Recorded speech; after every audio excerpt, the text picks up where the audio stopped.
There's really not much I can say to prepare us for this one, folks, so get a drink, get some popcorn, relax, get comfortable. Take it away, Ernie! It's going to be a bumpy ride! You either die a hero, or you live long enough to see yourself become the villain. After Season 1 opening the Space Babies, I didn't exactly have the highest hopes for the Season 2 opener, but lo and behold, I really enjoyed the Robot Revolution. It sees the introduction of Belinda Chandra, played expertly by Varada Sethu. We open on an incredibly awkward birthday with her and her boyfriend 17 years prior, after he bought her a star certificate, meaning this specific star is actually named after her. That's a pretty cool gift, I guess. She finds herself 17 years later, abducted from home by these robots, and the sick bastards kill the cat. It becomes apparent once on the planet that they view her as a queen, thanks to this star certificate. The Doctor is chasing after her and just misses her before she's taken, and in the process we get our obligatory Mrs. Flood cameo and fourth wall break.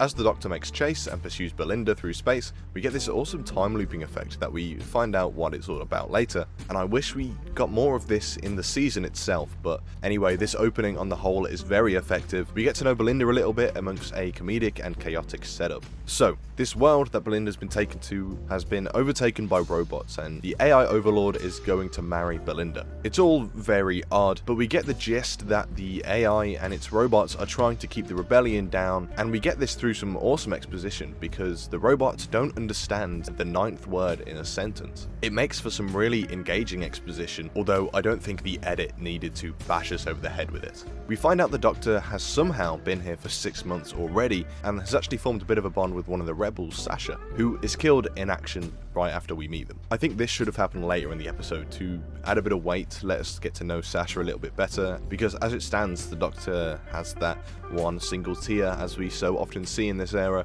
but we just don't really feel this emotion. We don't really get a chance to empathise or connect with the Doctor's loss here. But this is where we get our first bit of conflict between the Doctor and Belinda, which is an excellent dynamic.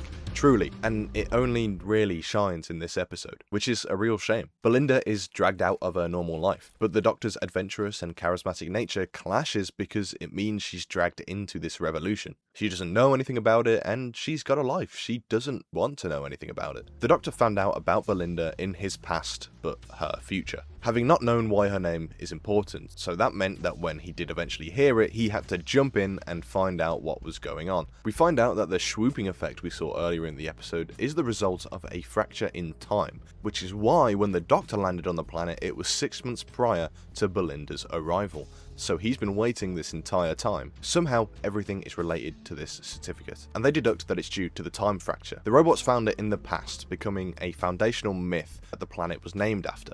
But now a new issue is the robots have a certificate from the past, and Belinda has the certificate from the present. There are 2 versions of the same item from different times here, and that could be devastating. It's revealed that the AI generator isn't actually AI, it's Al, which is a goofy ass reveal, but I kinda like it. So yes, the AI overlord is Alan, Belinda's boyfriend from 17 years ago. After the robots kidnapped her, Belinda explained on the ship that the certificate was by Alan, so that they have to go after him, and they did. But due to the time fracture, they went back 10 years, and Alan, being the incel that he is, ignites a war, basically just to get Belinda and to own her. But as foreshadowed, Belinda does touch Alan's version of the certificate, causing the time fracture, which is one of my favourite moments of this season. The experimental editing and trippy visuals is genuinely phenomenal. I fucking love it as a climactic moment to the episode. I really wish we got more of this throughout the season. It's just so creative. So that's what caused the time fracture, and apparently that's all sorted now. The ending of the episode does leave one mystery though, of how the robots found the certificate in the first place, but we find that out way later in the finale. The conversation between Belinda and the Doctor in the TARDIS is brilliant. He is desperate for her to come with him, seeing a potential adventure and mystery, but through his attempts at charm on top of the danger, she sees right through it and confronts him. And after this point, it's rarely used. It's incredibly disappointing. However, the final moments really kick the season arc into gear. The TARDIS bounces off Earth in another very cool effect. For whatever reason, they're not able to get back to the time they need to. So then after the TARDIS dematerializes, we start to see Earth debris floating through space, and it's a goosebump-inducing ending. Apocalyptic and mysterious. I was so ready for this overarching plot, and I think a more serialized story is smart due to the shorter episode count. It helped Flux massively, and that's just the general direction that TV's gone on the whole. We see much more of that than the 10+ episodes with standalone stories these days, so it makes sense for Doctor Who to adopt that approach uniquely. Unfortunately though, we all saw how it got wrapped up. But we're not at that point yet. First, we're in 1950s Miami, baby. The second episode is Lux, highly anticipated due to the excellent visual of this animated character come to life. And I'm glad to say, it's back-to-back bangers. I'm beaming at ya. I thoroughly enjoyed this episode. Mr. Ring-a-Ding is an amazing creation. I'm Mr. Ring-a-Ding. The effect of him coming to life for the first time is insanely well realised and actually quite frightening. I love picking back up with the Doctor and Belinda immediately, although there is a very strange music cue from the Smith era that apparently has no relevance, and it was kind of distracting. It pops up again later in the episode. Belinda's involvement in the story is one of the less egregious examples, but I still think she should have given up more fight to not investigate this. And this is what I mean by that conflict is really just forgotten about after the first episode. She's already too eager to be involved and uncover this mystery. There's so little resistance to it. The through line of the season arc sees them traveling to different times with this Vindicator, which apparently will act as a fishing line after powering up to drag them back to Earth. As with everything else that gets set up in the season, it doesn't really have a satisfying conclusion, but it's a good enough excuse to see them landing at all these different locations. I love how they handled the time-relevant racism here. I think the Doctor's dialogue I've toppled worlds. Sometimes I wait for people to topple the world. but will live and shine in the meantime is an effectively emotional way to tackle the topic. I feel like this was probably the most promoted episode of this season, which makes sense. I think it's a lot of fun, and I get why it probably is a fan favourite. It is one of the better episodes, but surprisingly one of the only stories that continue the Gods story arc from the first season. There isn't nearly as much of that continued into this season, and in retrospective makes the entire thing feel pretty unimportant and uninteresting. And it wasn't even working that great anyway, so it feels random to suddenly have the God of Light. But he is an effective antagonist. Alan Cumming is brilliant as the voice. Don't make me laugh. Obviously, effects-wise, it's outstanding. I love Mr. Ring-a-Ding. He's hilarious and menacing, and the moment where he lets out the giggle was genuinely a shocking moment. I remember the first time I watched that, and me and my friend at the time were in literal shock. The giggle in everyone's head. The mystery of the character's intention is almost answered by that laugh alone. We've heard it from the Toymaker and Maestro now. The Harbinger thing is pretty dumb though, because who is the Harbinger in this case? The actual cinema? The projectionist? It's pretty unclear. But what follows is a great sequence, seeing the Doctor and Belinda put onto film where they first become animated versions of themselves. It's a really fun moment where they comment on only having the ability to think two-dimensionally, but they use that to escape by talking about their complexities, and it's a good way to have the two learn more about each other, giving us exposition whilst also moving the plot along all at the same time. The Doctor confesses he doesn't know why they can't get back to Earth, leaving him frightened for what's happened to the planet and frightened of letting Belinda down. As they do this, their characters become more three-dimensional in a literal sense, and it's a game of discovering what's real and what's not. One of these cases sees the Doctor and Belinda in a fake version of the cinema where a police officer with the incorrect uniform attempts to arrest them based on their race. They manage to break through that phase of the fiction before pushing out the frame into a living room which sees 3 Doctor Who fans sat watching the television. I think with the state the show was in at this point, and even more so now,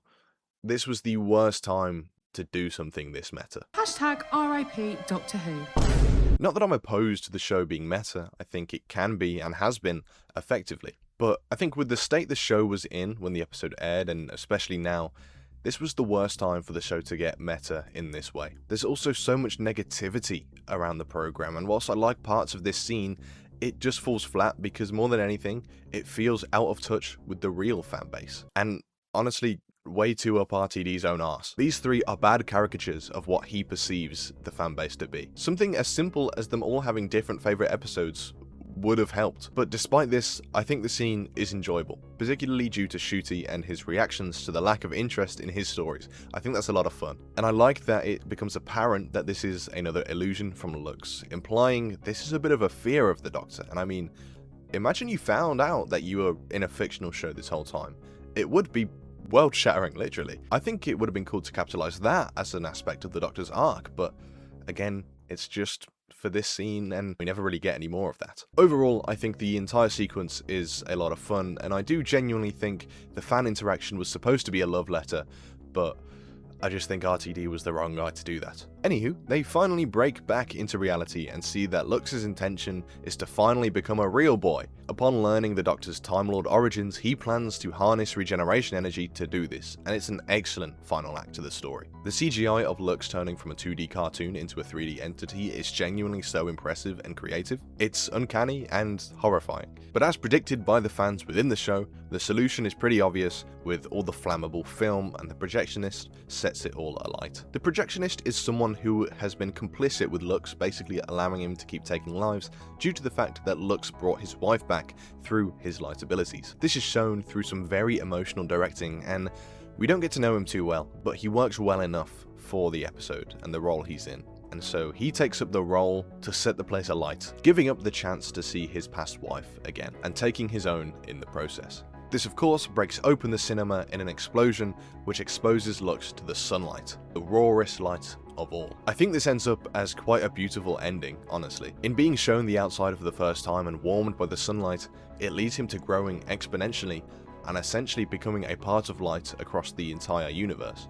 What the flip is that? Rather than this moment causing him to continue on that violent road and owning the universe, he sees the beauty and becomes a part of it. He becomes light in its truest form. He becomes a real god. It ends up being a very satisfying ending to a very good episode, full of heart and action, even if some of the bigger moments weren't as fulfilling as they could be. I've been here before.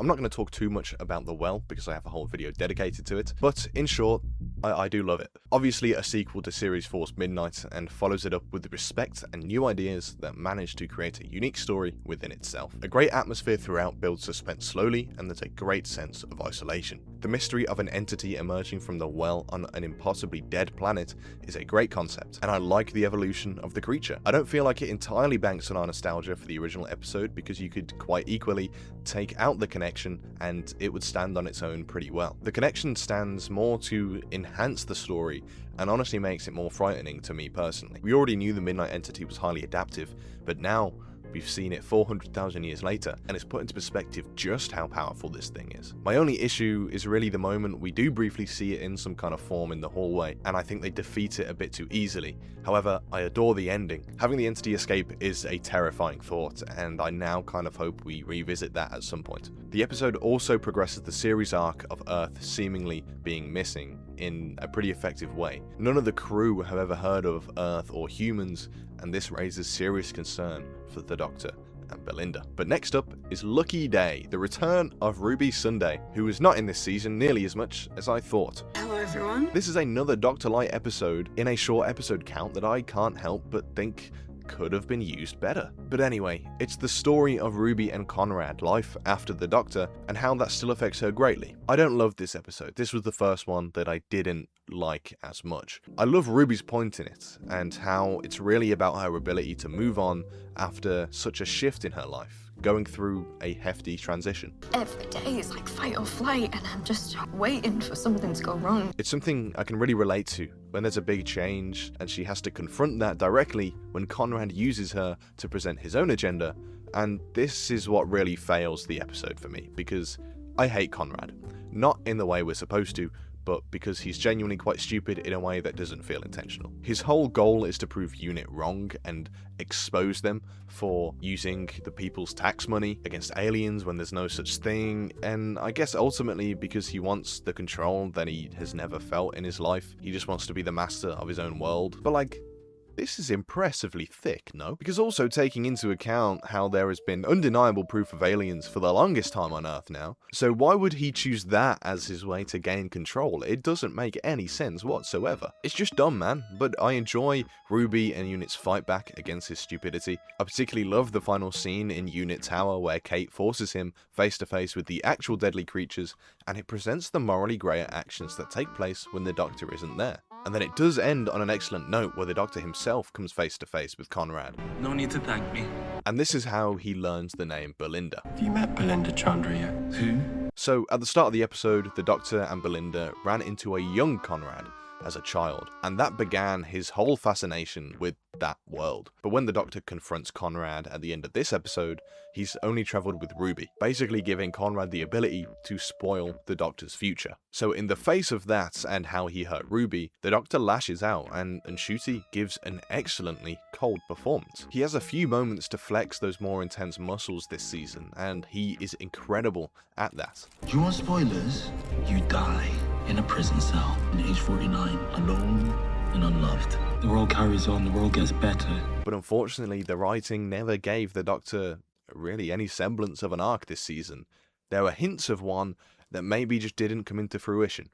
We'll talk about it, and everything else the finale does wrong. Following Lucky Day though, we return with a truly top tier episode in my opinion. A new writer for the show, which we're in desperate need of at the moment. Inua Ellams, I apologise if I've got that wrong, but he came from a theatre background, and honestly, this episode is so creative and engaging emotionally and brings probably my favourite characterisation of the 15th Doctor. Landing in Nigeria in the past whilst powering the Vindicator, the Doctor goes to visit an old friend who owns a barbershop, and I adore how this is all initiated with the Doctor being in this black body for the first time. So now his time on Earth is unfortunately different due to people's perceptions of him. So somewhere like Nigeria, and specifically this barbershop, is a place to come and feel entirely welcomed for who he is without judgment. I love how it's kind of a home away from home for him. It's realised incredibly well, and we even see how these streets can be so different for people.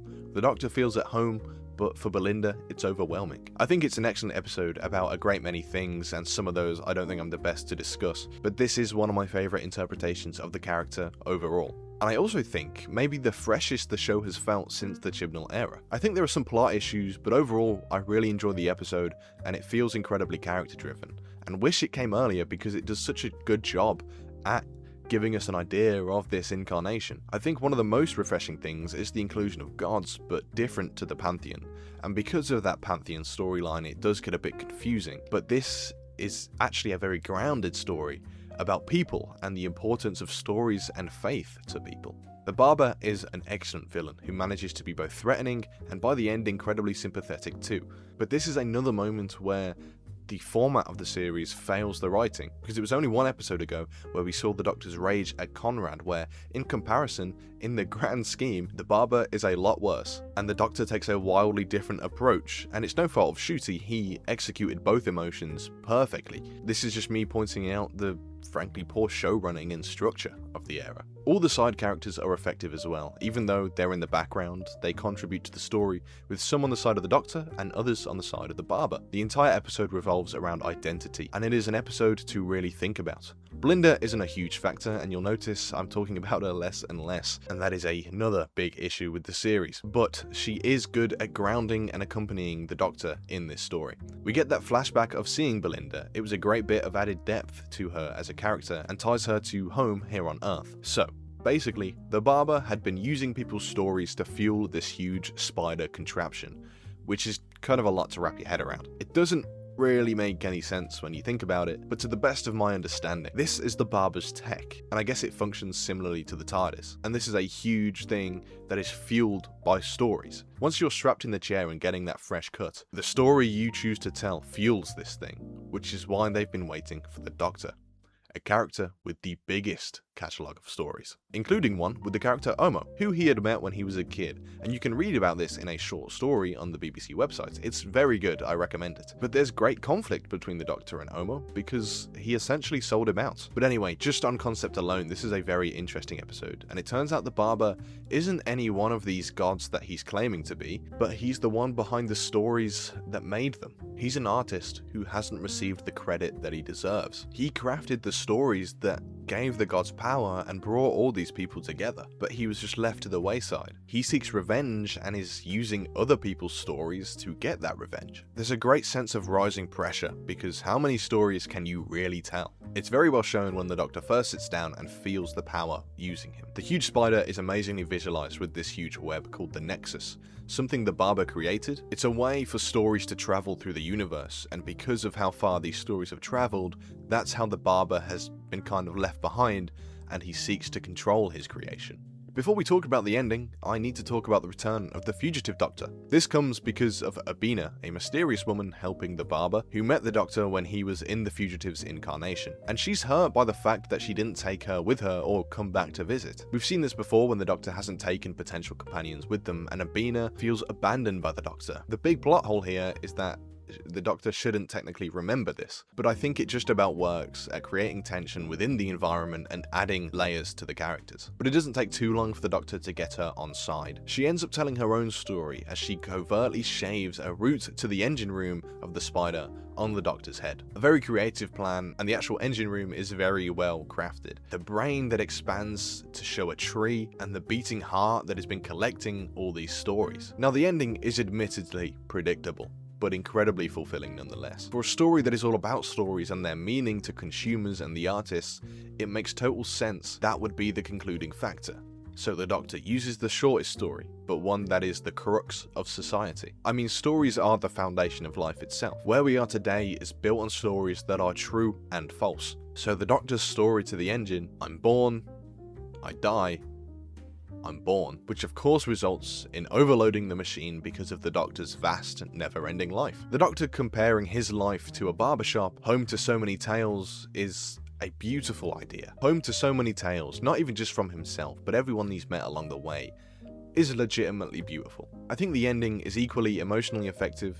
Characters resolve their differences, but not in a way that absolves their errors. Abina does indeed forgive the barber for his hidden plan to kill all the gods, that of course included her father, not absolving him for his antagonistic actions, which I think is important. It is a personal choice to forgive, move forward without the hatred in the heart. Of course, this all allows for the Doctor and Oma to reconcile as well. For me, this episode is genuinely top tier. I hope we see more of Inoue Ellam's writing in Doctor Who and elsewhere, because we'd be insanely lucky. Strangely, we also see Poppy from Space Babies show up here, which just so happens to be my least favourite episode of the new era, and probably in my bottom 5 ever. So to see her show up was concerning, to say the least. I guess was a warning sign, because at this point, we've been on a pretty strong run.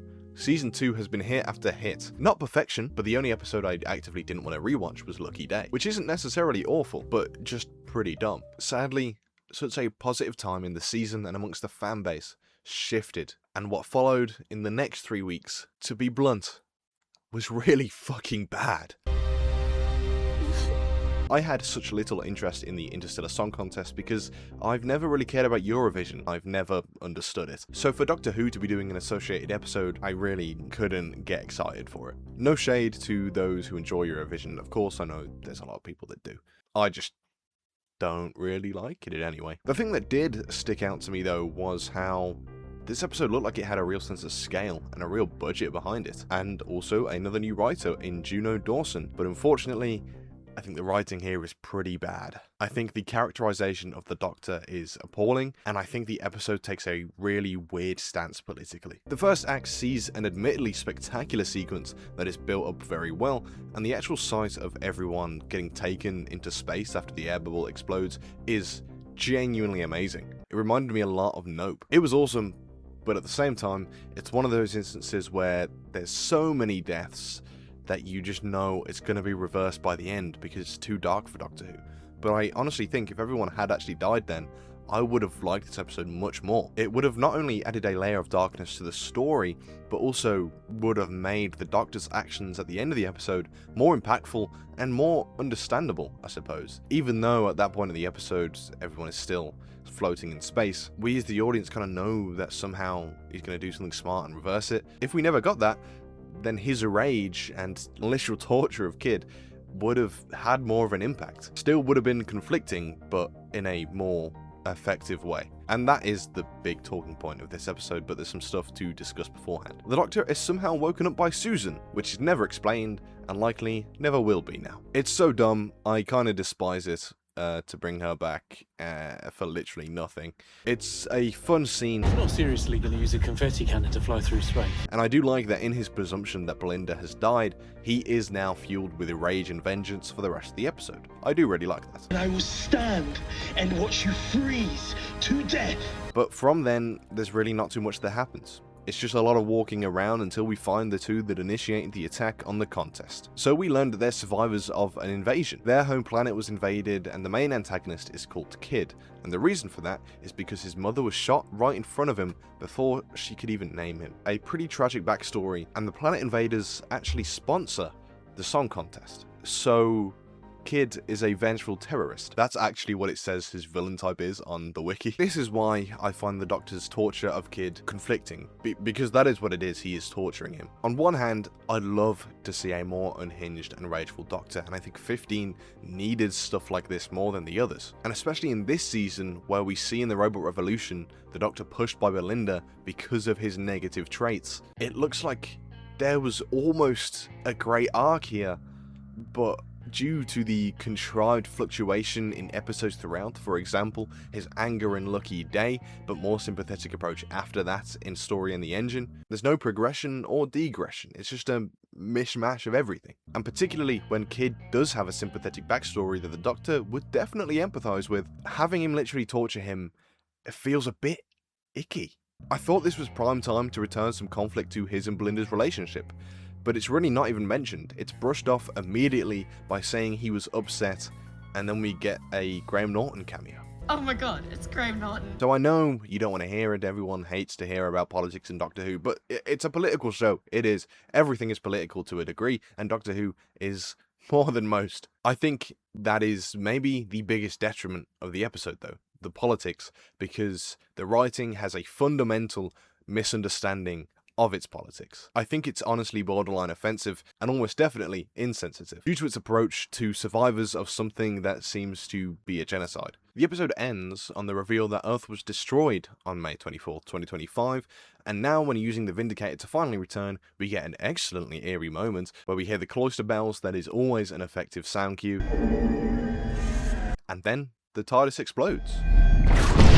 I want to say this is an excellent cliffhanger, but the next time we see the TARDIS, it's safe and sound and intact, so I don't really know what this is. An illusion, I guess? Oh, and I almost forgot, because the episode seems to forget. We get the Mrs. Flood reveal. She bi-generates and is revealed to be the Rani in a post-credit scene. I cannot express how little I cared for this. First of all, the effect looks much worse than the one in the giggle.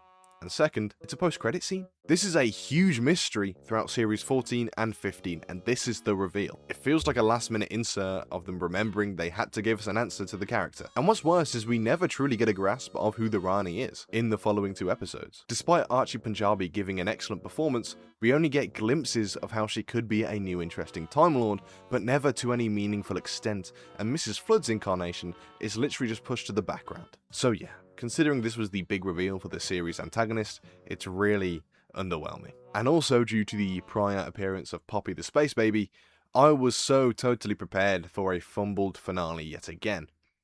And I think that might be putting it lightly. Wishworld is such a weird episode, and honestly, I think incredibly boring. The entire reason this episode exists is to tell us to be excited about the next one, so what have we been doing for 45 minutes? Admittedly, the intro is engaging. Archie Punjabi as the Rani gives a great performance, and then seeing this weird, surreal version of reality, this 60s retro vibe, as the Doctor and Belinda are married with a baby that is Poppy the Space Baby. And the world seems to function in a very prejudice kind of way. And that's because it all comes from Conrad's mind. I figure it's going to be easier to explain what's going on first and then explain why it's daft after. So the child that the Rani took in the opening was the god of wishes. I guess she took it as a child to be able to control the wishes, but this means we're back to the Pantheon of Gods storyline, which is never really effectively built up nor wrapped up. It comes back out of nowhere, both in Lux and this episode. So the Rani is using Conrad to fuel this wish world, in effort to break the fabric of reality by replaying the same day over and over to reach the Underverse, where Omega lies. But of course this would destroy Earth and everyone on it, and so I guess this is why they haven't been able to get back to May 24th, because I guess immediately after they left, the world exploded or something. Now this is flawed in of itself because fans kind of figured out a workaround pretty quickly. Why not just going to May 23rd and hiding until Belinda was taken the day after. Now personally, I do just kind of assume that they tried this off screen because there was too much of a paradox risk or something like that, but it really should have just been mentioned. And the other issue, even if that is the case, if paradoxes are the concern,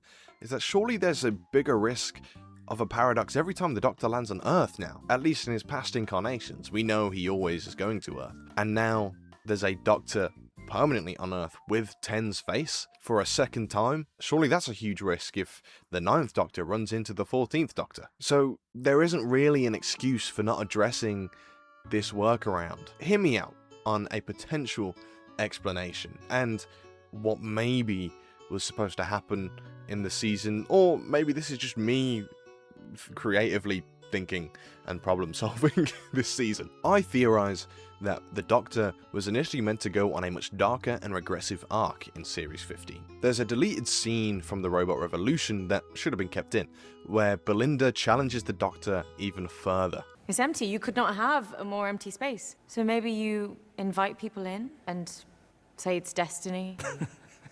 Smile that smile. And it works. Well, it almost works. You are so clever and so stupid. Doctor, the only power I have in this room is to ask you if my life is in danger with you, yes? I won't live like that. I will not.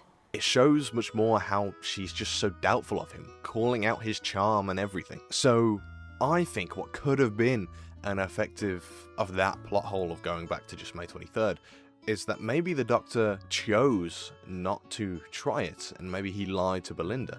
What if the Doctor, in his loneliness since Ruby left, which is obviously a point of the Christmas special, what if the Doctor is overtaken with curiosity and wants to actively know why he can't get back to Earth when he's supposed to, so he actively chooses not to try these other options. And so then, rejig the episodes a little bit, like have episode 6 come earlier, and then there's a bit of time for Belinda to gain a little bit of trust towards the Doctor, but there's still a bit of a confrontational and tense relationship as we go, and the more she pushes back, the darker he gets, perhaps. That could have been a very interesting arc for the relationship and for the individual characters. As I've already said, Belinda's character is essentially dropped immediately after the first episode. Everything that made her unique is gone, and for most of the season, she could be replaced by anyone. And that's not a slight on Varada Sethu's performance, who frankly deserved better. But instead of this potential darker, regressive arc we could have got for the Doctor, we just get this mumbled, inconsistent characterization of both of them. Maybe this was an early plan that we saw hints of. Maybe this is just me spitballing. I really don't know. But either way, Antrobus for showrunner. But alas, we don't have any of these things, and everyone is stuck in Conrad's reality, including Mel and Unit, and maybe 14. I've got to stop thinking about 14, but it's such a huge loose end. How are we supposed to help it? Just hope it'll generate content. Another question I have to ask is, why is Conrad back? At absolute most, he could have been a reoccurring comical villain. Belinda is forced into a stereotypical mother role by Conrad's wish, something we know she doesn't really have much interest in, even thanks to the episode before. I say this because it's relevant for the finale, but all she does in this episode is run into the woods and yell, for some reason.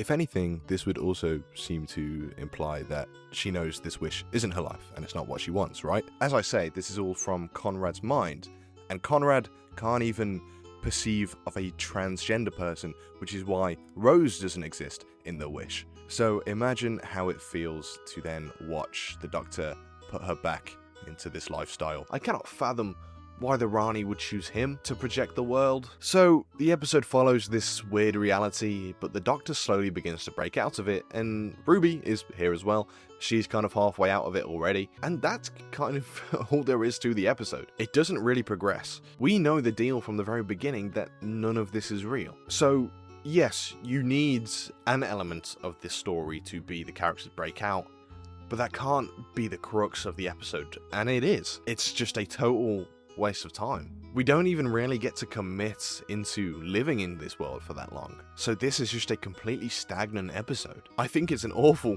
part 1, leaving the finale to wrap up this horrendously set up season arc, as well as even longer lingering questions such as bi-generation. What really is that? 73 yards, what happened with that? Why did Ruby find herself in an alternate reality? And what was all that about? And big questions that have just been erased, such as, who is the Rani? And who is Omega? You can't really expect fans to go back to Classic Who and watch all of their stories, surely? Even if I was going to, and I would love to at some point, that wasn't going to happen in the span of a week between Wishworld and the Reality War. And that's about it on Wishworld. I mean, I think the performances are great, and that's unfortunately the best I can say. And it's a very visually stunning episode too. But we end on a bit of dialogue that filled me with sheer dread of what was to come next. As the Doctor falls to the Underverse, he yells about Poppy being real, and that she's his daughter. What are you even talking about? So the finale is looking more than anything to be a sequel to Space Babies. Folks, killing myself is back on the menu. Instead of doing that, I ended up going to the cinema to watch it. And fun fact, the person I went to watch it with, who has actually featured on the channel before, turned out to be a legitimately awful person. Maybe this is the episode that made us snap. In full transparency, I am going to have some hot takes on this episode, and I will get into those and try my best to explain myself, and I know for sure a lot of you are going to disagree. But fundamentally, I despise the episode, and really what it stands for. Legitimately, some of the worst Doctor Who ever. Character assassination, total creative bankruptcy, rushing to the end of every plot point, none of it getting a satisfying conclusion, horrendous editing, awful writing. All these things are integral to the Reality War, and whilst I get some entertainment out of it, I don't blame, and maybe agree with everyone calling it the worst episode of the era, and very possibly the show. The first hot take thing I'm going to say is that I actually do prefer watching this over Empire of Death, but not for any real reason, purely for entertainment value. I just think more happens in the Reality War, and I find Emperor of Death more boring. I think Empire of Death is like a better episode, objectively, but I am more likely to come back and watch this one instead. So to start off with, the Doctor has to get out of this sticky situation, and that comes with Anita's return from the Christmas special, and I like this a lot. It makes sense that someone with this power would just crop up, and I genuinely love the character of Anita, and was easily the best part of George of the World. That said, her only role in this episode is to stand around holding doors open, and that sucks. Anita is the one who explains May 24th plays over and over again, and so the Doctor is able to return to Belinda with added Time Lord aura before going back to UNIT. And through Anita holding the doors open, I guess it allows reality to flow through and everyone goes back to normal. But then, the Doctor and Belinda introduced Poppy as their daughter, and I unequivocally agree with Kate Stewart in this moment. Well, now you're going too far. The fact they play it with total sincerity and wholeheartedness, as if we're supposed to give the slightest of shits. What do you mean she's actually your kid? This was a fake reality. We know that Poppy fucked off with the other weird kids 1 season ago. Why does Belinda want this child to be hers so badly? It doesn't make sense. Apparently they have memories of her growing up, but we're not shown a second of that. I do not know how this passed through so many people, and no one stopped to say, maybe go back over this at least once. I mean, admittedly, the base concepts are so fundamentally awful here, I don't see any version of this episode that comes out as a good one. The Rani comes down to Unit Tower after everyone is restored to their normal selves and gives the needed exposition about her plan, so that the Doctor can stop her, and gives a bit of insight about her as a character, which led me to think she'd be interesting, but she's eaten about 5 minutes later. Despite Mrs. Flood also being the Rani, she's pushed to the side and we don't get anything meaningful from her whatsoever. Interestingly, we do get a bit of an explanation for bigeneration, where the Doctor theorizes it's the Time Lord's last-ditch effort to reproduce, and considering these are the only 2 Time Lords left in existence, that's why they both bigenerated, because now there's 4 of them, I guess. Because apparently the last extinction level event left them unable to reproduce. So is that the Time War, or the particle explosion from the Timeless Child, or something else, considering we aren't actually told what this event was. Then the Rani fucks off back to her ship as the Bone Beasts commence their attack. And credit where it's due, I don't really get what they are, and they don't have much of a reason for being here, but they look incredibly cool and at least provide a fun set piece. In this expositional scene though, I'd like to point out something that kind of encapsulates the horrendous writing throughout the whole era. In the previous episode, when we see Mel in the Wish world, she explains how she's lived alone and stuff, but as soon as she shows up at Unit Tower, she starts complaining about being a housewife. It's a small line that doesn't really affect events, but it's just so astronomically inconsiderate. Like, how do you not pick up on that inconsistency? Like, I'm actually impressed. These inconsistencies have persisted massively throughout RTD2, and I know there were some production issues throughout, but even with that, you can't say it's anything less than poor writing. If it was the plan, I don't need to explain much more why it's bad. A Year 5 classroom would understand its stupidity. If these inconsistencies are due to additional issues, you've still acted to change and amend them, and done so appallingly. Yet another example of this is how the Doctor explains to Anita the Rani's plan, and then, in this pantomime of exposition at Unit Tower, the Rani explains it again, and the Doctor is all surprised and shocked. You just explained this to Anita 5 minutes ago. What for? To find Omega. The plan is Omega. So now it's time to discuss one part of what the episode does with Belinda. I've discussed the frank stupidity of caring about Poppy anyway, but we learn the Rani plans to rebuild Gallifrey, and that would end the wish. So that's fine, except the Doctor and Belinda don't want Poppy to vanish, so this character dilemma is fucking miserable to watch. The plan is to go and defeat the Rani and Omega whilst Ruby uses Project Indigo, which is a fun callback, to also get up to the Bone Temple and stop Conrad with the Wishy Baby. But because that would end the wish, UNIT owns a 0 box? Apparently something that should prevent Poppy from vanishing, even if the rest of the wish does. The Doctor intends to just put Poppy in there, but Belinda insists that she joins her. So Belinda is relegated to standing in a box for most of this episode. This is a fucking joke. One of the strongest pieces of evidence that Ruby was supposed to be the main companion this season, because she is so much more important to the story. This is one of the worst decisions I've ever seen. To have no idea what to do with your created character, that you put her in a box to babysit. It's awful. It's gross. The character is delegated to just standing out of frame. It's the biggest admission of fucking up, and I am going to get progressively more annoyed over the next few minutes. So the Doctor rides a scooter up to the Bone Temple. No, not that one. This Bone Temple was actually good. Crashing through, he's face to face with the Ranis, who entice him with seeing Omega after all these years, who admits he does actually want to see him. So they did find Omega. We hear the double heartbeat of a Time Lord grow closer from the Underverse. It's hype. The seal opens, and it's another big CGI monster that doesn't look like the character. Similarly to my experience with Sutekh, I haven't seen Classic Who, so I can't compare interpretations that effectively. But with Sutekh at least, there was resemblance in some form through the colour scheme, but Omega, these are entirely different entities. It's honestly quite embarrassing. Now for sure, the CGI itself looks great. Like, I have to admit, it is cinematic and it looks cool from a visual standpoint. But I'm convinced this would have been more effective if it just wasn't Omega. They share nothing in common visually or characteristically, and he's in the episode for under 5 minutes anyway. He eats the Rani, and then the Doctor shoots him with a gun. I feel like this video is just me making points and then ranting, but I believe this video is more thought out than this season. One big change in this era was the sonic screwdriver, right? One that I hated, considering that we had a perfect sonic screwdriver in the Star Beast that was never seen again, and 15 Sonic looks like a shitty Toys R Us TV remote. But if it was just bad design, whatever, you know, it happens. But when RTD comes out to publicly say the reason for the change is because it looked too much like a gun,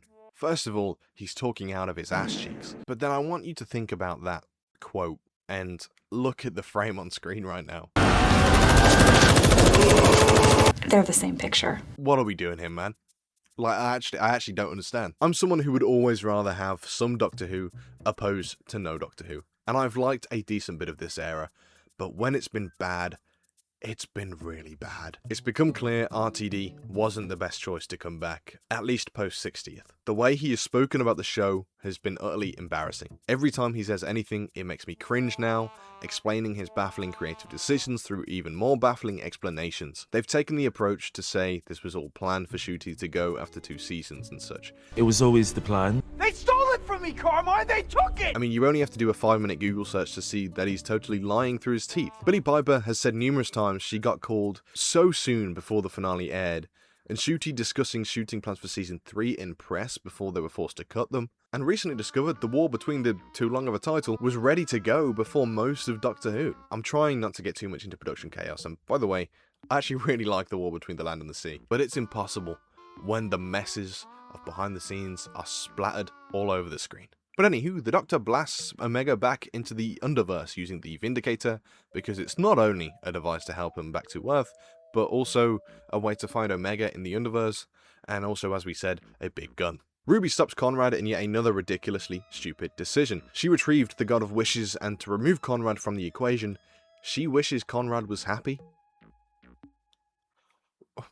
I can't do it. I'm not going to finish this video. Conrad comes off in a better position than all of our protagonists in this episode. There's no justification whatsoever. It's not in character for Ruby. Can I punch him? Yes, you can! It's not satisfying to give the ableist gross schmuck a happy ending, especially compared to what happens to everyone else. So with the Ranis gone, Omega sent back to the Underverse, and Conrad dealt with, the wish is officially over. The Doctor and Ruby reunite in the TARDIS, and he actually does the thing where he says no more wishes so the child can become an ordinary baby. Lo and behold, the box worked, and Poppy still exists. I could not care less, but it means we finally get the TARDIS trio I thought we were going to get for most of the season. I thought this season was going to feature the Doctor, Belinda, and Ruby as the core trio.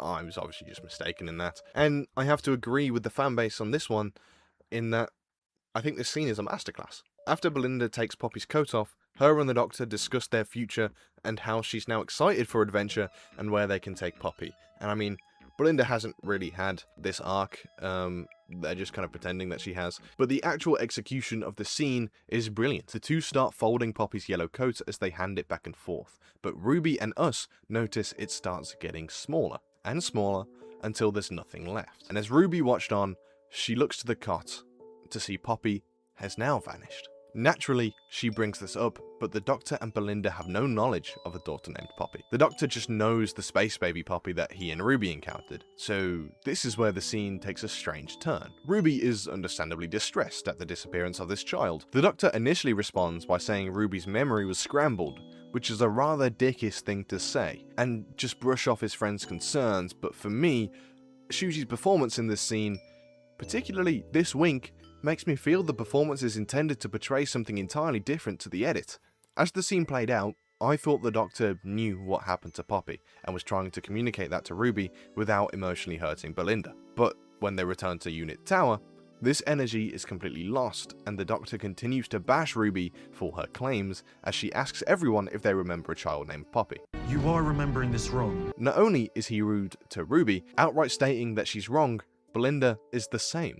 Eventually, after reminding the Doctor it's what happened to her, she can now remember Poppy when no one else can, in the same way she kind of-ish remembers 73, I don't know, it's fucking unclear. But in the same way, the Doctor was the only one that could remember Ruby in her first episode. It kind of makes sense enough, and then we get some of the most insane dialogue I've ever seen. Susan Triad said she's barely a year old, even though it explicitly said in the Series 14 finale that she had a whole life on the planet that she could remember. I've still got my memories, my family. All of that's still true, is it? Absolutely. You are who you are. Another example of the awful inconsistency. And then Kate Stewart says, "Sometimes I think we're all your children." What the fuck does that even mean? Sometimes I think we're all your children. The way the music swells as if she said something insanely emotional is actually fucking hilarious. It's comedy gold. What are you talking about, you fucking weirdo? After realizing Poppy was real, he swears to find her again and runs into the TARDIS. And that's the last we see of Ruby. The Doctor doesn't say bye or come back to find her after this. It's honestly pretty insulting to Ruby as a character too. Now what follows is a pretty cool scene of the Doctor in the TARDIS. In my humble opinion, I do believe the knowledge of losing a single life due to the huge reality shift is something he'd want to amend, whether it's his daughter or not. And then out of nowhere, the absolute GOAT, Jodie Whittaker, shows up. I shouldn't be here at all. Just as we're doing the whole regeneration mumbo jumbo, showing the old faces, the music ramping up, the 13th Doctor appears in a cameo I really enjoy. So the Doctor plans to use regeneration energy, blasting it into the TARDIS to shift reality back an inch, and hopefully bringing back Poppy. And I like that 13 comes to basically help 15 through. It's not an incredibly important interaction, but I like it nonetheless. I also really like the moment 15 says he loves her, a nice line to represent the point of this incarnation, but this cues another rant, because that's not what this incarnation's been. The writing for the character has been wildly inconsistent over the last 2 seasons. He's supposed to be healed of the baggage left behind with 14 and everything prior, but he still refers to himself as the last of the Time Lords. We still get the emotional angst at times, and with his actions, like not calling Ruby after she leaves, even after he leaves in this episode, you never really get that sense that he's more in tune with his emotions. So the line where 13 says she never says stuff like that, and 15 agreeing, saying that's why they have him, I wish that were true after the giggle teed that up really well. It's just a sentiment that doesn't ring true by the end. But she leaves, and our present Doctor blasts the TARDIS with some pretty great regeneration VFX, as we get an awesome screen-shattering effect showing the reshift of reality. So this is another big positive I have over Empire of Death. Saving the day comes at a consequence for the character, which doesn't really happen in that episode. In that finale, the world is destroyed and then restored with no real lasting consequence. You could argue that Ruby leaving is that, but she has decent presence in this season. Go and get some fresh air, big man, see what happens. And it's entirely in the Doctor's power to keep in contact, and if we're going by this emotionally more in tune incarnation, we'd expect there to still be a relationship as opposed to the Doctor refusing to look back due to the pain of missing a friend. But that's exactly what the Doctor does. Oh my god. And after this episode, if I was in Ruby's shoes, I'd get back on that podcast and start talking some shit. Hello, everyone. My name is Ruby Sunday. But back to my point on the consequence. I like that the Doctor gives his life to save a single life. I think that's very effective. I think that is very doctory. I just think the context of it being Poppy and everything is incredibly shit. And what follows now is the highest of insults to the character Belinda Chandra. So the Doctor wakes in a garden, and my god, seeing this in cinema, I thought he was in Donna's garden, praying they were going to wrap up the 14 loose end. But it was so much worse. This is Belinda's house, where she resides with her daughter Poppy. It was a success, and now she's entirely human, with no Time Lord DNA. In this new reality, the reason Belinda had needed to get home all season was to be with her daughter Poppy. Now this is a real doozy, so hold on to your butts. Not once across the season does Belinda want to be a mother or anything like that. No indication whatsoever, but we get to the finale and she's obsessed with it. So obsessed that she wants to keep her fake daughter. So much so, the Doctor literally rewrites her entire life, forcing her into a mother and relegating her to life on Earth rather than her own original or potential life. Do you remember her calling out the Doctor for scanning her DNA way back in the first episode? You tested my DNA without even asking my permission. He does it again here to Poppy. It's just okay now, I guess. But not even that. How the fuck would she feel about you rewriting her entire timeline? This further showcases the lack of arc and just abysmal character writing for the Doctor. Belinda started out as a strong, independent character, quickly became relegated to the background of stories, and ended in what feels like a weirdly sexist, forced gender role. I know this can't be the intention, but it feels like the show is saying, for a woman, the highest goal is to be a mother. And the show is treating this as a good ending, that we should be happy for. But the Doctor has done exactly what he tried to do in The Waters of Mars. Shifting reality, changing time. Because of... I'm going insane. I'm going insane. Also remember, Belinda being a mother came out of Conrad's mind. The only reason Belinda is a mother is because of that totalitarian regime by the schmuck.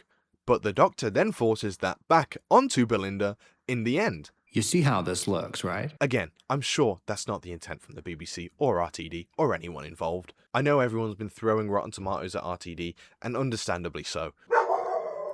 I think this season deserves and needs to be heavily criticised, in large part, obviously, because of RTD's writing. But there's never any need to make it personal. That's where you draw the line. At the end of the day, we're all people, and from their perspective, they're trying to make the best show they can. So I hope that me slamming his creative decisions doesn't get confused with me trying to insult him. There's a clear differentiation between that and attacking him personally. He's shown multiple times that he's a great writer, and we know that he's a fan of the show, so I have no doubt that he wanted to make something good here. But he hasn't, and he seems to stand for genuinely positive values. But I'm still going to slam his writing decisions because I do believe they're abysmal. I cannot understand how any of this got through any read-throughs, and if I was Vara to say through, I'd be fuming. Especially because the season was marketed and set up around her and getting her home safely.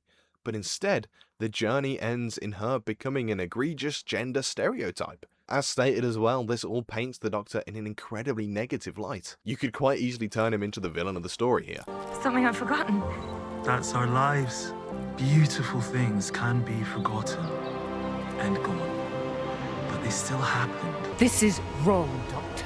No one should have that much power. Their final conversation is so dumb, treating him as if he's done this heroic thing. So now it's time for the regeneration that we've unfortunately had to accept over the last 15 minutes. Gone way too soon. A phenomenal actor who has given us an excellent incarnation despite the poor material, and Ncuti Gatwa deserved so much more. We get the build-up fanfare as usual. I think the score is great and there's some really neat visuals, and I actually really like the tie back to George of the World as the Doctor prepares to leave us. And I like his final words, and I think the VFX for the surrounding space is very nice, but then the actual regeneration outburst is pretty tacky, which is strange. Like, it just doesn't feel natural, despite the fact that we've seen great regeneration effects in this episode. But the energy blasts into space as the music booms. And in the laziest transition to date, the screen fades to white, and we get an awfully green screened Billy Piper on top of Ncuti Gatwa's body. Before we do a real conclusion, I have got a rant for about the 105th time now. Bye! Who approved any of this? This is now 8 months on since I last recorded the rest of this video. So much has happened. The initial script here for this part spoke about the Christmas special and stuff. Obviously, we have none of that now, and the show's out to tender, so I've had to rejig it a little bit. The reason this video has taken so long is pure procrastination. I've just not enjoyed thinking about where this show has gone, which is heartbreaking because it is, you know, along with Buffy and Daredevil, very much in the debate for my favourite show. So I spoke about this back when the episode actually came out, and I do want to discuss it a little bit more now after a lot of time has passed. One of the worst things about the Billy Piper regeneration was that we had no news about if the show was coming back, so the fact that that was just it for Doctor Who, like it was just done, was pretty dire.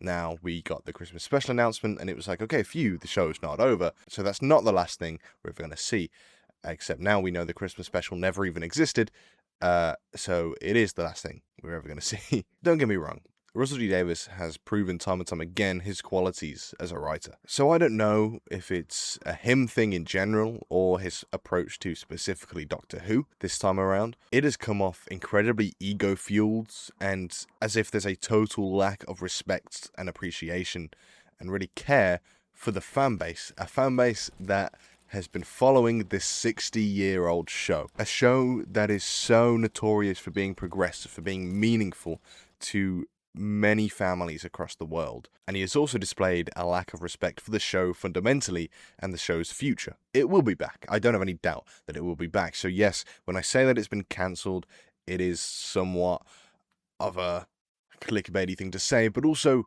for now it has been cancelled because when it comes back it's going to be completely different, and also by definition a Christmas special was cancelled. Even if he really never did start writing it, it was announced and then it was cancelled. So Doctor Who is seemingly a flagship thing for the BBC still. We saw it in their big advert recently where they used the TARDIS and some Daleks. They have reiterated that they're still working on the CBeebies animated show, and it is now out to tender, which is good. A total fresh team to come in and carry the torch.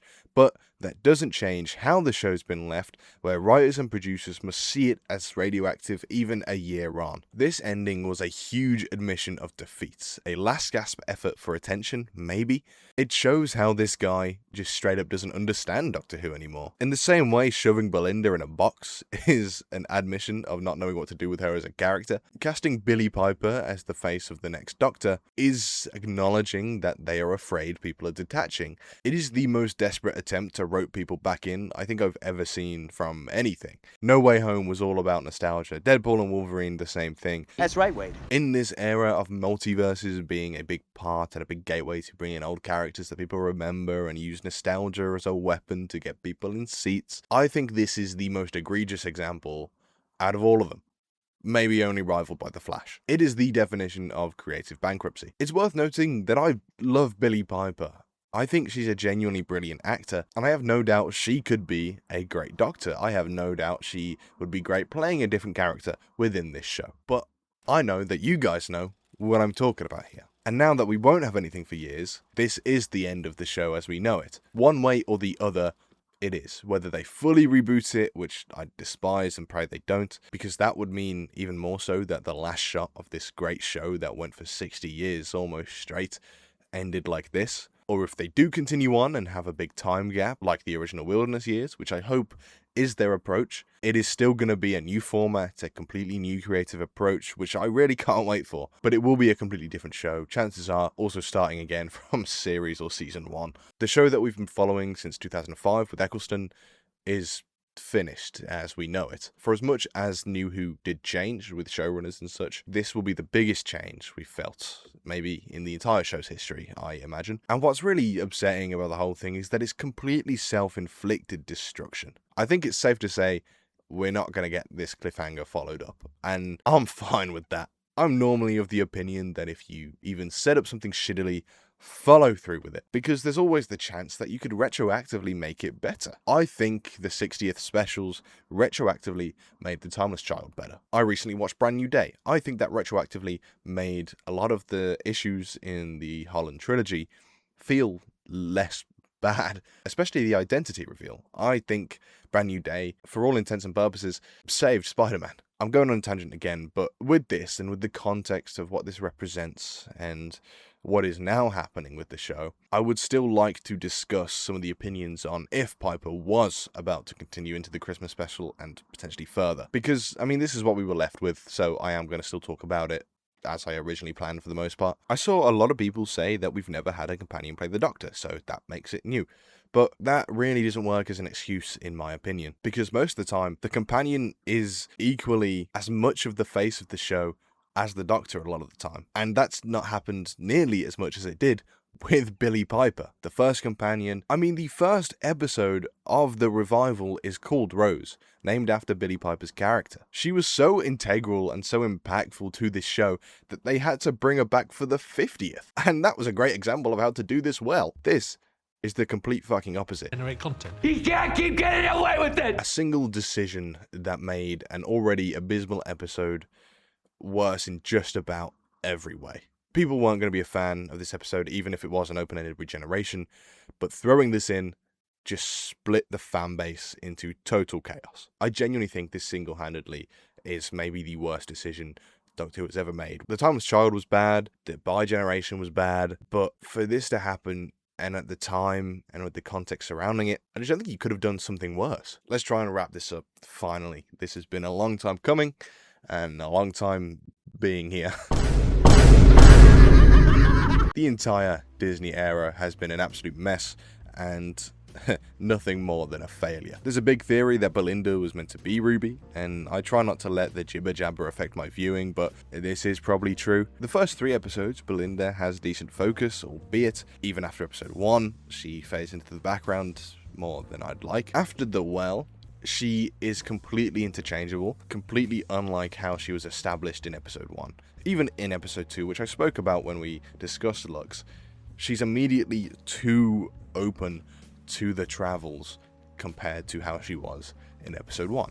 She doesn't have any impact on the episodes, much at all, to be perfectly honest. Verita Sethu deserved better, and the original Belinda deserved better. And then we start to take into account the constant connections to babies, with Ruby and her childhood and her life, her first real episode being Space Babies, and Ruby is then also considerably more vital to the finale than Belinda is, so maybe Ruby was supposed to be the main companion, and she ended up only being available for a few episodes or something, because it would have made more sense for her to have a child, so It hurts. Things very obviously didn't go to plan, and I much prefer it when actors and directors and writers are honest about that, like, because this shit happens, man. Shit doesn't always go to plan, and that's okay. It sucks, but you don't have to pretend it was all a part of the plan. You cannot tell me that the original plan was to spend the hour-long finale with Belinda in a box for half the time, with the space baby from the first episode of The Era. We also got this promo image of the Doctor and Belinda at the club on New Year's Day, it seemed. We got the Susan setup that never got followed through. The boss, I mean, the reality war was still setting up the boss. Fucking come on. We get nothing that could even relate or lead into the club scene in this actual finale. This season feels like Joss Whedon's Justice League, and that is one of the worst things I could say. I already mentioned the lying, but that does make it worse. I'd have so much more respect and appreciation if the team acknowledged things changed. They don't even need to out every specific issue. Just admit things didn't go the way they intended and they tried their best anyway. Although, I'm not sure they did. Whatever that original ending was going to be must have been better, right? But at the same time, I don't know if it would have been great. It must have been better, because at least it was planned somewhat. But now we're left on this completely sour note. No! With an unclear future, and every fan is in the dark. That cameo from Susan is so bizarre, man, and I feel so bad for Carol Ann Ford. She has been waiting so long to come back, and I'm so keen for them to do something with Susan again. You can make it really interesting, and they didn't. There's been a strong focus on the Doctor's family that could be out there since Ncuti inherited the TARDIS, and a lot of that came through Ruby and her family and how that was such a big aspect of her character. So it felt like it was going in that direction, and then it just didn't do it, and now likely never will. I've spent a lot of time at this point discussing this frankly disastrous end to the season, and I do think the way they ended it is unacceptable. But I can't deny that watching it week to week up until the Interstellar Song Contest was great. I was watching it week to week at a friend, getting up on the Saturday morning, having my cup of tea and heading straight over to his 15 minutes away, and we'd watch the episode. I remember one week he was away, it was for Lucky Day, and I even waited to watch it on Discord with it because we just wanted to keep that streak going. We fell out before the finale came out, but you know, swings and roundabouts. We got 7 out of 8 episodes in, and then I watched the finale with the I think the first 3 episodes are genuinely great. I didn't expect to enjoy the Robot Revolution nearly as much as I did. Whilst it is hindered because the character of Belinda is a large part, I enjoy the episode, and she is completely assassinated pretty quickly. I still enjoy Lux, I still enjoy The Well, I like Lucky Day enough. I did love the story in the engine. I don't hate the Interstellar Song Contest. I was pretty harsh on it in this video, and I stand by everything I said. I think it's incredibly problematic, but I do think there are elements to it that give it some rewatch value, but equally that's also where things really fell apart. The episode wants to tackle some big politics, the kind of stuff you have to be sure and confident on, because if not, you simply should not be tackling these themes. And I'm afraid Juno Dawson was not equipped for this. That's not any slight in her. I know she's been in and around Doctor Who for some time, and it's great to see her get the opportunity to write an episode. That's fucking awesome. What they tried to discuss and look at was not handled with the care that it frankly needs to be. The finale consists of 2 very bad episodes. I would happily watch the reality war over Wishworld because anything happens in it. The first part is a nothing burger, a bizarre cameo from Rogue, who is one of the many threads now left loose over this tenure. I mentioned the boss, who also gets mentioned in the finale. 14 is still somewhere with his TARDIS. I mean, you're telling me that 14 is still on Earth, sees the rise of the Sea Devils, instigates a war, and doesn't act. That's just fine. That's fine. I'm sorry, Tennant. I love you, but your role as 14 has got to go on Fraud Watch. I think my issue with RTD's running of the era comes down to the borderline arrogance that he seemed to have. Setting up all these things that required an absolute bare minimum of 3 seasons to be resolved, let alone given any time to breathe and really be felt. And without any guarantee of that happening, he still went through with it, still wrote so much, and I think the best things of the era are the isolated things. One-off episodes that are character-focused, and as I just said, War Between the Land and the Sea, as a package, I think the finale's not great, but I think as a 5-episode miniseries, easily more watchable and probably enjoyable and interesting than the total packages of season 1 and 2. Both seasons feel like they're trying really hard to be something that it isn't. This is the MCUification of Doctor Who, and it doesn't work in any sense. Action and big scale spectacle has always had its place in Doctor Who, but it isn't what makes Doctor Who. This era is the perfect example of style over substance, and unfortunately I think the style also just lacks about half the time. God, it's just frustrating above all else. It hurts. It hurts. We have snippets of things that are legitimately great, but as a whole package, it doesn't even start to come together. Season 2 was on the path to be an all-timer, but the 8-episode format simply does not allow to do both anthology, Monster of the Week formats, as well as a serialized story. You really need 10 plus episodes to do that. Anything under, you kind of have to choose what you want to be more specifically, whether that is an anthology format, week to week, or you want to do something more serialized and have a more strong connective tissue, whereas seasons 1 and 2 decide to try and do both within a time frame that just doesn't allow for that. I thought season 2 was going to be more serialized from the marketing and how they wanted to get Belinda home, and Belinda was less willing to travel, but it really did go out the window after episode 1. So yeah, this has been a juggernaut of a video, and if you're still here, thank you so much for tuning in, and if you've stayed to the end, comment, I don't know. Kiss my sweaty balls, you fat fuck. This has fucking killed me, man. I think I might have this up on Spotify as well, as a bit of a, you know, if someone would rather listen to it in the background. I might start doing that if that is of interest. Let me know in the comments. Season 2 was so nearly an all-timer, and maybe had the biggest fumble of anything I've ever seen. Ended up with a truly insensitive and borderline alienating and offensive series of messages. A true shot at anyone who had been invested in the overarching story, and frankly, felt like a waste of time. Every 5 seconds of the finale, I was sighing and getting more and more exhausted at how plain bad it was, and I think, even if I personally find more entertainment in it than some other finales, it is easily by default the worst finale in the show's modern era due to the shameful and completely just inadequate writing. It somehow diminishes everything that came before because it feels less important. It's just this, like, I mean, I don't even know. My brain's not even. I've spent the best part of a year on this video, and hurt people.